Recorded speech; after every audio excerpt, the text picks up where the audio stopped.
ভাই দেখেন তো শুনুন তো এখানে আমার কবর বাতাস খেয়েছে কার কবর? চলো শুনি আসো। আচ্ছা আপনি কার খবর রাখো হচ্ছে কে করে? আমার বউ মরছে 3 দিন আগে, সেটি বাতাস করছে।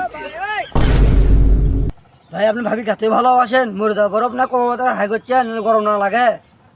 ভাই তোর ভাবি তো মরছে আমার সাথে ম্যারেজ হয়ে গেছে, চাংরা বয়স বিয়ে শাদী করা লাগবে না। তোর ভাবি কয়ে গেছে শোনো আমি মরে তো তুমি বিয়ে করবে চাংরা মানুষ, তা আমার কবরের মাটি না সুগান পর্যন্ত যান তুমি বিয়ে শাদী করে না। এদিকে আমার এক মেয়ের সাথে খেয়ে বেসলাম আসার জন্য সে জিতে করছে, তো বউ তো মরছে আমাকে নিয়ে যাও। তোর এখন তোর ভাবির কবরের মাটি না সুগান পর্যন্ত আমাকে আর বেরো পাচ্ছি না, কবরের মাটি শুকানোর জন্য তাড়াতাড়ি করেছি ভাই বাতাস করছি যে মাটিগুলো শুকলে ওকে নিয়ে আসে বাবু।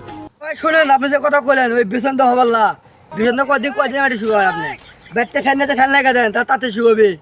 বিছন থন ফ্যান নিয়ে আসেন যান।